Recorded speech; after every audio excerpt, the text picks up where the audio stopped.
Let me ask you something. Think about the last time someone said something that bothered you. Maybe a comment, a look, a tone of voice, something small, something that probably meant nothing. And yet, it stayed with you for hours, maybe days. You replayed it. You imagined responses. You felt it settle somewhere beneath your skin like a splinter you couldn't reach. Now here's the strange part. That person, they moved on. They probably forgot it happened. They ate dinner. They slept. They woke up fine. But you were still in that conversation, still fighting a war inside your head, alone, against an enemy who had already left the battlefield. This is the invisible trap that controls most people's lives. Not circumstances, not other people, not bad luck, but the inability to remain unbothered by things that were never worth a second of your peace. And the cost is enormous. Every reaction you didn't choose, every minute of calm you surrendered, every decision you made from a place of agitation instead of clarity. There are people walking this earth who seem untouchable, not cold, not numb, not disconnected, but genuinely, deeply unbothered. Things that would unravel most people. Insults, rejection, disrespect, chaos, failure, pass through them like wind through an open window. They feel it, but they are not moved by it. That quality is not luck. It's not personality. It's not something you're either born with or not. It's a practice. It's a philosophy. And by the end of this, you will understand exactly how it works and why you've been doing the opposite your entire life without realizing it. By the end of this video, you'll understand why the most respected, most powerful, and most emotionally free people in any room are almost never the loudest or the most reactive. And you'll know exactly what they're doing that most people never learn to do. If this kind of deep, quiet wisdom is what you're after, subscribe. There's more of this kind of thinking waiting for you here. Yes, and one, you are not your reactions. Here's the first thing you need to understand. Most people believe that their reactions are them, that when something makes them angry, it's proof they care, that when they feel disrespected, the response that rises in them is righteous, that their emotions are evidence of who they are. But this is the first trap. Your reaction is not you. Your reaction is the programming, the conditioning, the years of absorbing a world that told you approval matters, that silence is weakness, that you should always have a response, that letting things slide means you've lost. Epictetus, who was born a slave and became one of the most respected philosophers in Roman history, taught something radical for his time. He said there are things within our control and things outside of it. And almost everything that upsets us falls in the second category, the opinions of others, the behavior of others, the weather of the world around us. What's within your control, your attention, your interpretation, your response? Think of it this way. Imagine you are a mirror, a perfectly still mirror. Whatever is placed in front of you, beauty, ugliness, anger, joy, gets reflected back clearly. But the mirror is not disturbed by what it shows. It doesn't flinch.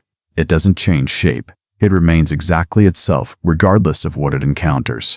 Most people are not mirrors. They are clay. Every impression leaves a mark.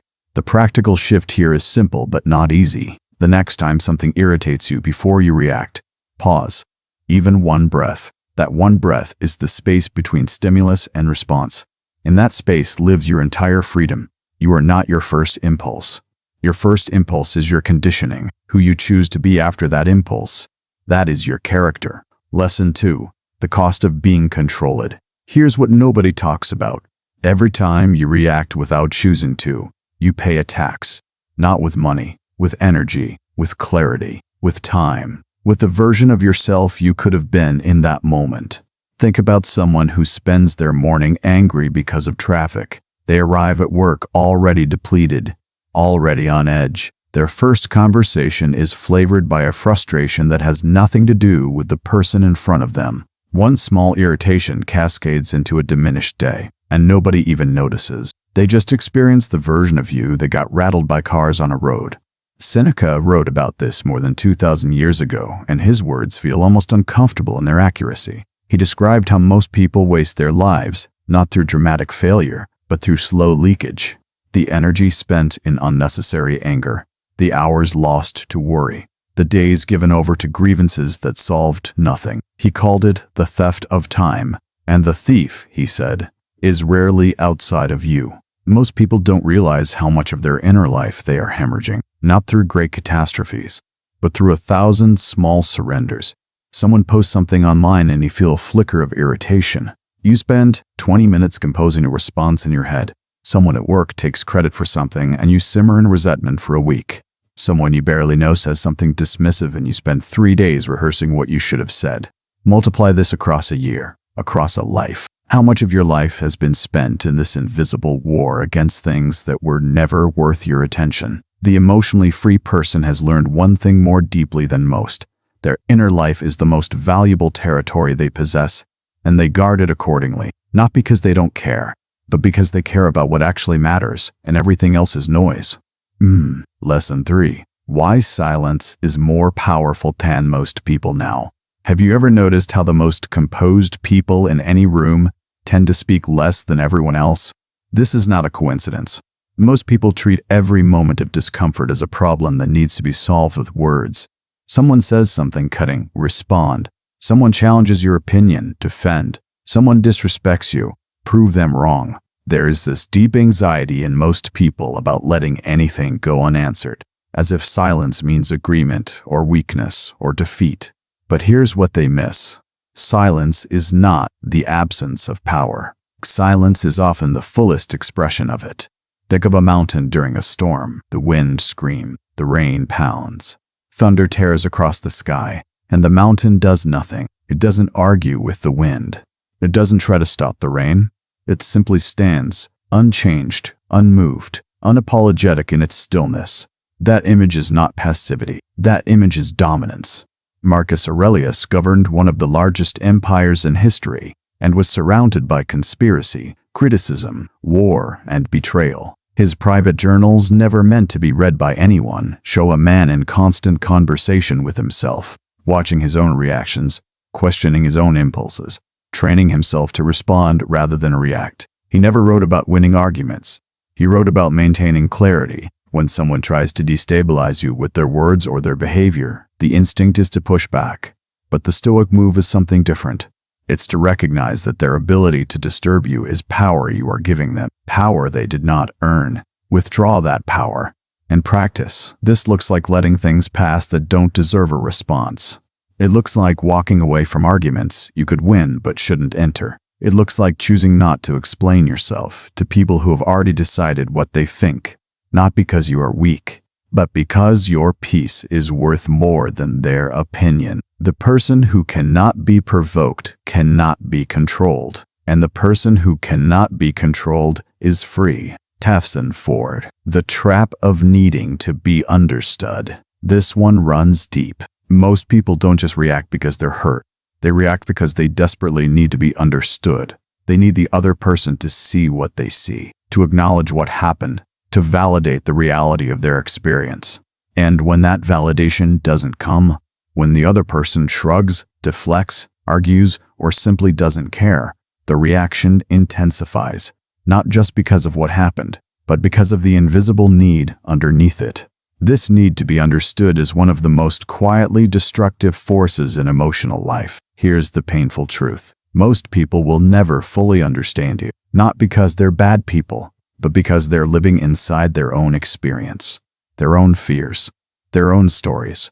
The lens through which they see you is constructed entirely from things that have nothing to do with you. Epictetus taught that we suffer not from events, but from our judgments about events. And one of the most common judgments people make, unconsciously, is that they need others to recognize their worth, to confirm their value, to tell them they were right.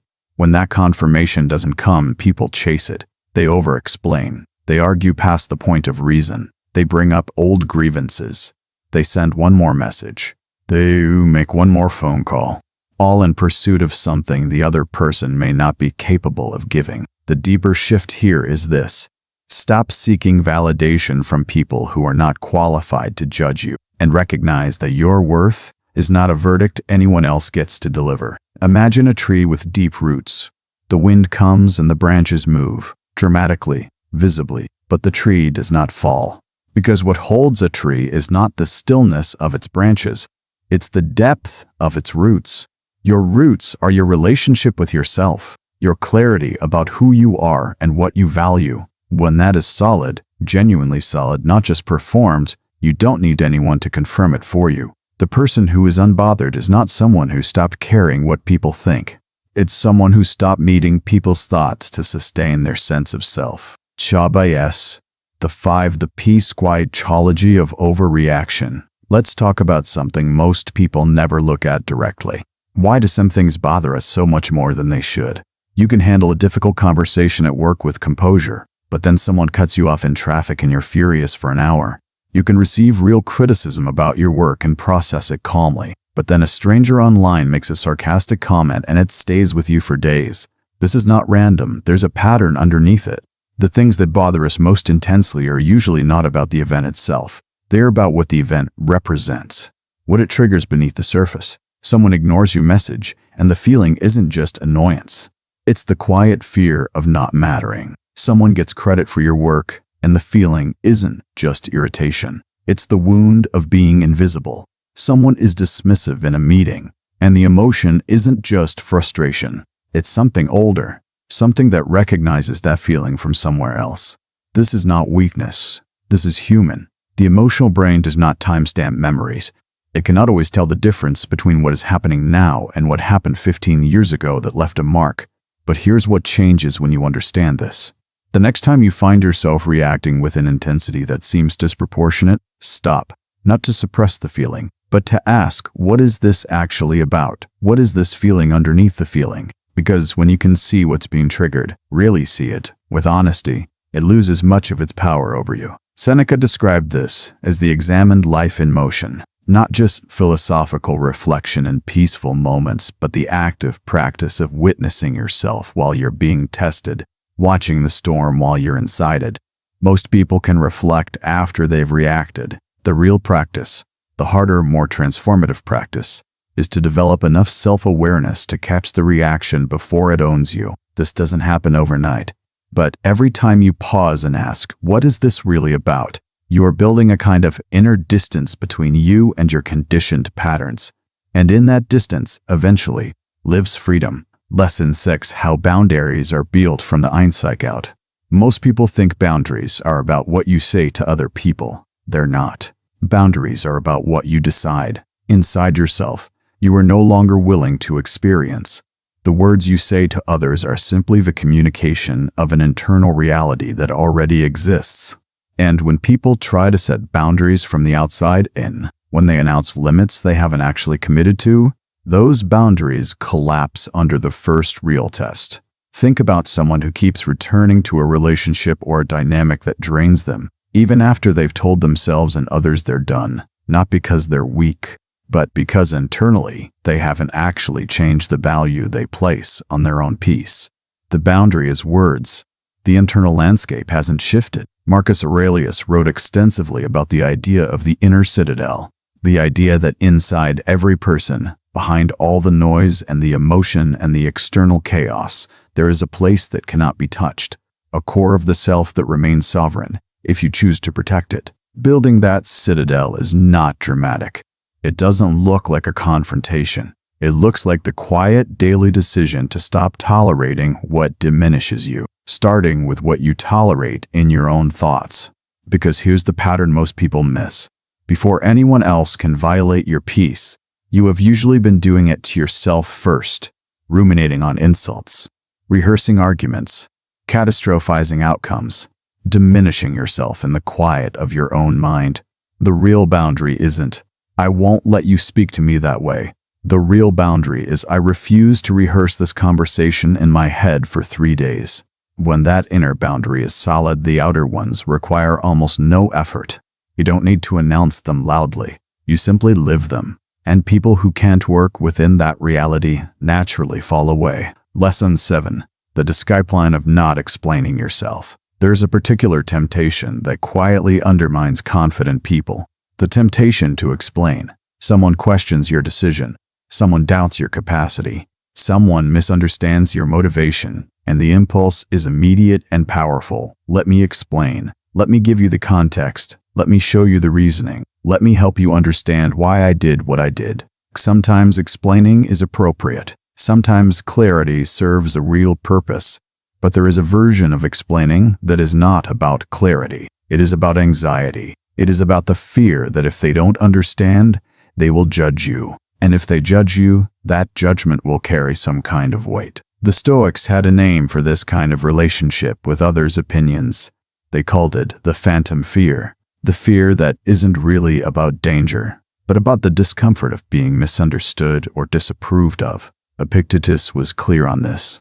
He said, "Seek not that events which happen should happen as you wish, but wish things to happen as they do, and you will have a tranquil flow of life." The same logic applies to how people perceive you. You cannot control what others conclude. Trying to manage their conclusions through constant explanation is an exhausting and ultimately futile project.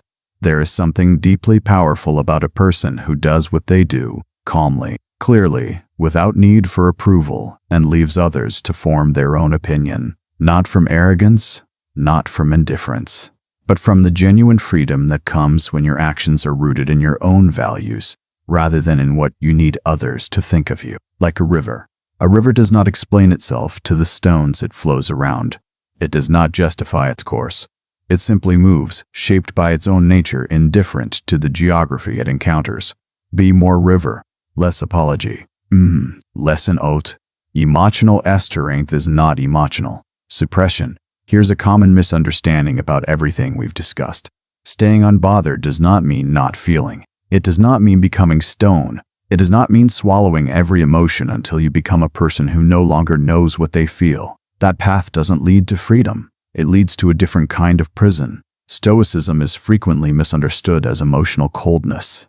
It isn't. The Stoics felt deeply. Marcus Aurelius grieved.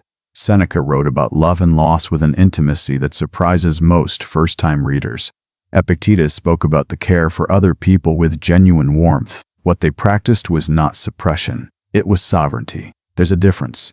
Suppression is pushing a feeling down and pretending it isn't there. Sovereignty is feeling it fully and still choosing how you respond. Think of the ocean during a storm. The surface is churning, waves rising and crashing, noise, motion, force. But 60 feet below the surface, there is almost complete stillness. The same ocean, two completely different realities at different depths. Emotional sovereignty means developing access to that stillness, not by wishing away the surface, but by learning to operate from the depth. In practice, this means feel the frustration, feel the hurt, feel the anger. Let it move through you honestly, but don't act from it. Don't speak from it. Don't send the message, make the call, or deliver the response from that churning surface. Wait until you can speak from the depth, because what comes from the depth is different. It's clearer, it's more true, and it carries a different kind of weight than anything that comes from the storm. Lesson 9. The respect you lose by chasing it. This one will sting a little. One of the most common reasons people react, over-explain, seek validation, and lose their composure is the fear of losing respect. The fear that if they let something go, they'll look weak. If they don't respond, they'll look defeated. If they don't defend themselves, people will walk over them. But here's the paradox that plays out in human dynamics over and over again. The moment you start chasing respect, through reactions, through defensiveness, through over-explanation, you lose it. Because respect, real respect, doesn't follow loudness or reactivity. It follows composure. It follows the person who doesn't seem to need anything from the room. Think about the people in your life or in history who you genuinely respect. Are they the ones who reacted the most? Who argued the hardest? Who defended themselves at every opportunity? Or are they the ones who move calmly through things that would have destroyed others? Who didn't need to announce their worth because it was self-evident in the way they carried themselves? The person who can be provoked loses something in the room the moment they react, not because people consciously judge them, but because reactivity signals something. It signals that they are available to be controlled, that their emotional state is subject to the behavior of others. The person who remains composed when others expect them to react communicates something different, something rare, something that people recognize, even if they can't name it. Marcus Aurelius ruled an empire and faced betrayal from the people closest to him. His response was not dramatic. It was the quiet continuation of his principles. He did not need others to know he had been wronged.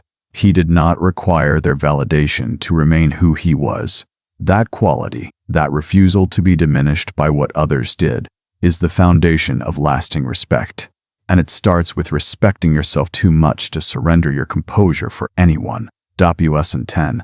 The daily practice of unbothered living. Everything we've talked about is not philosophy. It is practice. Philosophy without practice is decoration. Pretty words hung on a wall that change nothing about how you actually live. So what does this practice look like? Day by day, in ordinary life, it starts in the morning. Before the world begins sending its demands and irritations your way, there is a window.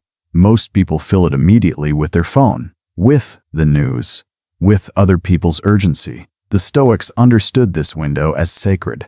It is the time when you can set your own weather before the world sets it for you. Even 5 minutes, sitting in quiet, reminding yourself of what you can and cannot control, deciding in advance that today you will not surrender your peace without a genuine reason. Then, throughout the day, the pause, the breath, the space between stimulus and response. Every time you practice that pause, every single time, you are building a neural pathway. You are training a different relationship with your own reactivity. It takes time, but so does everything real. At the end of the day, reflection without judgment, not rumination, reflection. What moved me today? What shouldn't have? Where did I act from the depth? And where did I act from the surface? Not to punish yourself, but to know yourself better tomorrow than you did today. And then, underneath all of this, the long practice. The slow, patient work of becoming someone whose roots go deep enough that the storms of the world don't reach what matters. Not because you've built walls, but because you've built depth. A river does not try to be unmoved. It simply follows its nature so fully that obstacles become irrelevant. They don't stop it. They only shape where it goes. That is the art. Not to become someone who feels nothing, but to become someone who feels everything and is still free. Here's what all of this comes down to. Most people are walking through their lives reacting to a world they never chose. Every insult lands. Every slight stings. Every disappointment takes something from them, not because they are weak, but because no one ever showed them the alternative. No one ever told them that the inner world, the territory of their own attention and response, is the only real territory they own, and they have been giving it away freely to anyone with enough provocation. The Stoic tradition, Marcus, Seneca, Epictetus, wasn't a philosophy of detachment from life. It was a philosophy of genuine engagement with life, from a place of freedom. The freedom that comes not from controlling your circumstances, but from becoming someone who cannot be controlled by them. Staying unbothered is not indifference. It is the deepest form of engagement, because you are finally present with what matters rather than constantly hijacked by what doesn't. The storms will come. They always do. People will disappoint you. Circumstances will frustrate you. The world will not arrange itself according to your preferences. But you are the mountain, and mountains do not negotiate with weather. What you have read today is not inspiration. Inspiration fades. What you have read today is a way of seeing yourself, others, and the ordinary moments of your life that, once adopted, changes the texture of every single day. Start small. One pause, one breath, one moment where you choose not to react, then do it again tomorrow. That is how mountains are built, not in dramatic gestures, but in a quiet accumulation of countless small choices made again and again until what was once practice becomes simply who you are. If this resonated with you, subscribe and share this with someone who needs to hear it. The world has enough reactive noise. What it needs more of is this.